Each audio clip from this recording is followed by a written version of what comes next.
Très heureux de vous avoir très nombreux, vous qui nous suivez de partout à travers le monde. Mesdames et messieurs, bonjour et bienvenue dans ce nouveau numéro de votre magazine d'actualité Top 243 News, diffusé sur Entrepreneuriat TV. Nous sommes pour ce mercredi 17 mars 2021, nous sommes au quartier général de la Monisco à Kinshasa, Gombe, à Kinshasa Ngalema plutôt. Nous sommes uniquement pour avoir en exclusivité le premier point de presse de la nouvelle représentante de la Monisco qui vient impérativement de remplacer celle qui existait, Leila Zerougui. Nous allons suivre en intégralité quel est le point de vue qu'elle va donner pour éclairer l'opinion nationale, surtout sur le plan sécuritaire. Comme nous vous avons déjà informé hier, elle était au niveau des institutions parlementaires dans de deux chambres. Suivant ces points de presse, on va y revenir. Merci beaucoup Mathias, merci beaucoup à David et aussi à Cassine pour être avec moi, pour être avec moi ce matin dans cette première interaction. Bien que je dois dire que depuis mon arrivée, j'ai eu beaucoup de curiosité pour me poser plein de questions et à chaque fois j'ai dû limiter le temps d'interaction. Donc j'ai déjà entendu hier, lorsque nous quittions, je crois, le Parlement, des journalistes qui ont dit « Nous vous attendons aujourd'hui ». Voilà. Donc, chers auditeurs de Radio Okapi, chers membres de la presse, chers internautes qui nous suivez sur les plateformes digitales, c'est avec un grand plaisir que je vous retrouve aujourd'hui dans mes nouvelles fonctions dans ce magnifique pays qu'est le Congo. Et d'ailleurs, quand je suis entrée, il y avait de la musique et j'avais envie de bouger un petit peu au son de la musique. Je voudrais exprimer mes sincères remerciements au peuple et gouvernement congolais pour le chaleureux accueil qui m'a été réservé depuis mon arrivée il y a déjà 2 semaines. Je voudrais avant tout rendre hommage à ma prédécesseure et amie, Leila Zerougui. Je salue son courage et sa détermination et je voudrais exprimer toute ma fierté de succéder à une autre femme africaine que j'admire et dont je salue le travail et l'engagement. Et je rappelle que nous sommes aussi dans le mois de célébration de la femme. Il n'y a pas si longtemps, nous étions au 8 mars. Je rends hommage également aux vaillants collègues de la Monisco qui l'ont soutenu dans son travail et qui ont permis la réalisation de beaucoup de progrès dans le mandat qui nous a été confié par le Conseil de sécurité des Nations Unies, à savoir, grosso modo, appuyer les efforts du gouvernement congolais à mieux protéger les civils dans les zones de conflit, dans les provinces de l'Est du pays, et d'autre part, contribuer aux efforts visant à restaurer graduellement l'autorité de l'État dans ces zones.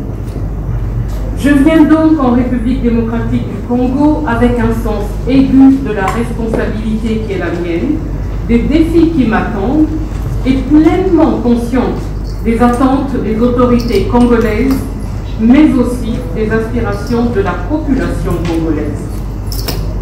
Dès mon arrivée, au début de ce mois à Kinshasa, j'ai eu l'honneur de rencontrer son Excellence le Président de la République, Félix Tshisekedi, ainsi que la ministre des Affaires étrangères, Marie Toumba-Nzeza. Je viens également de conclure une visite à l'Est, à Goma, Bukavu, Bunia et Beni, où j'ai pu rencontrer les autorités provinciales, les acteurs de la société civile, ainsi que le personnel de la MONUSCO et nos partenaires sur les questions humanitaires et de développement. Je viens l'esprit ouvert, prête à travailler avec toutes les bonnes volontés pour voir comment la MONUSCO et l'équipe pays des Nations Unies peuvent continuer à soutenir au mieux les efforts du gouvernement et de la société civile pour la stabilisation de la République démocratique du Congo et accompagner le pays sur la voie d'une paix et d'un développement durable. Je veux vous assurer de mon engagement total pour une MONUSCO aussi efficace, réactive et proactive que possible au plus près des populations qui continuent de souffrir de la violence armée. C'est le lieu pour moi de m'inspirer et d'avoir une pensée pieuse pour les victimes des attaques barbares qui perdurent dans les territoires. Du Roumou, de Djougou, de Mahdi. Je pense aux populations prises au piège de combats quotidiens entre groupes armés dans le Petit Nord, dans les hauts plateaux et dans certaines zones du Tanganyika.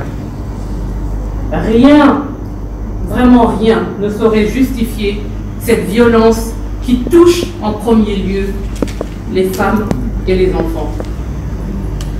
Dans l'attente de solutions durables à cette violence, je puis vous rassurer que les Nations Unies sont mobilisées pour apporter une aide d'urgence aux populations déplacées et réfugiées et pour accompagner les efforts à long terme des institutions congolaises dans les domaines de la santé, de l'éducation, de l'agriculture, des droits de l'homme et de la résilience. Notre action s'inscrit dans un cadre d'appui aux institutions congolaises et non de substitution à celles-ci. En retour, nous comptons sur tous les Congolais à comprendre également les limites de notre action et ce faisant à nous soutenir dans notre modeste contribution. Il y a évidemment des voix discordantes à notre action qui nous font remarquer que la MONUSCO est là depuis plusieurs années et n'a pas pu apporter des solutions pérennes au conflit. Surtout ceux qui perdurent dans certaines provinces de l'Est du pays. Loin de moi l'idée de prétendre que tout a été réussi et que la mission a toujours été à la hauteur des attentes de la population. Il y a bien sûr des défis et des difficultés énormes qui nous restent à surmonter. Mais je voudrais insister aujourd'hui aussi sur les raisons d'espérer, sur les progrès réalisés. L'autorité de l'État continue d'avancer et de s'ancrer dans plusieurs endroits du pays, tout comme la lutte contre l'impunité, en particulier en matière de justice militaire. La violence armée, aussi virulente et inquiétante soit-elle à l'est du pays, est contenue dans ces provinces et c'est pourquoi notre stratégie de transition prévoit de recentrer nos efforts et nos moyens dans ces zones. Autre point positif, le dialogue politique qui a connu quelques perturbations par le passé mène son bout de chemin, même s'il faut préserver et consolider les acquis encore fragiles. Be proactively communicating on what we do, the way we work, and all of this in support of the national authorities, the provincial authorities, and also the communities, because we are working at all these levels. My priorities are the ones that have been given by the mandate 2556 of the Security Council, which has to do first with the protection of civilians, and protection of civilians is not just about the force, it's all the activities that the men and the women are doing in MONUSCO to support various aspects of the strengthening of the national institutions, such as the police, the army, and also the justice sector. So this is one way.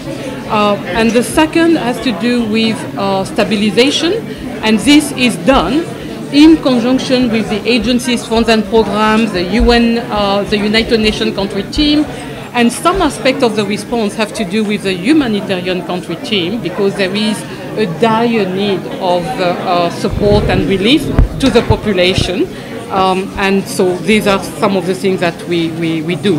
And of course, further democratization, which means that in the role of good officers, we engage with everyone in order to keep pushing for what already the country has achieved, a first pacific and peaceful transfer of power. And we are looking at same going to the next round of election in 2023. So this has been object of discussions for a long time in terms of how the 4th Intervention Brigade, which is meant within the force of MONUSCO to go after the armed group.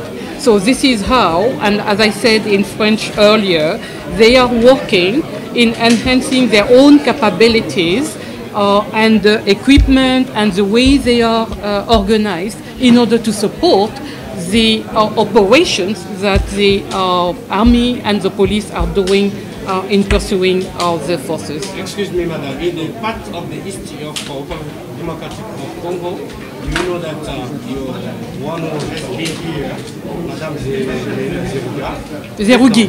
Okay, Zerougi. Doesn't find a good solution about the security situation in the East. You said recently you came to give a solution to the system which always been in the difficulty on the security system. So what would be the new system of changement you would give as a solution to Congolese people? You know, as I said, okay. Democratic Republic of Congo is a sovereign country, right? You agree with me? Then the primary responsibility for protecting the civilians, the citizens, right? And the communities, the population, has to do with the national security forces, right? So this is what we are doing. Merci pour votre fidélité, mesdames et messieurs, pour vous informer avec Top 243 News, diffusé sur Entrepreneuriat TV. Vous étiez trop nombreux de nous faire confiance. Vous avez compris que pour ce mercredi 17 mars 2021, il était question ici, au quartier général de la MONUSCO, au niveau des Kinshasa Ngaliema, ITEX Africa, la nouvelle représentante du secrétaire général des Nations Unies, Madame Bintou Keïta, vient d'échanger avec les professionnels des médias pour la première fois depuis qu'elle a pris ses fonctions il y a 15 jours en République du Congo, qui vient de remplacer également sa prédécesseur, qui est Madame Leila Zerougi. Vous l'avez suivi, comment elle a brossé sur l'essentiel, également sur son mandat pour la République démocratique du Congo. Restez connectés, mais avant de nous quitter, désormais vous allez nous lire également sur top243news.com. Pouvez-vous nous lire là-bas et rester connectés pour nous suivre en audiovisuel. D'ici là, portez-vous bien. À nous revoir très bientôt. Bye. Vous informer de l'essentiel de l'actualité en République démocratique du Congo en temps réel. Il vous suffit de vous abonner sur notre chaîne YouTube Entrepreneuriat TV grâce à votre magazine d'information générale Top 243 News. Pour recevoir toutes les notifications de cette nouvelle édition des informations du jour. Au nom de toute la rédaction, nous vous remercions.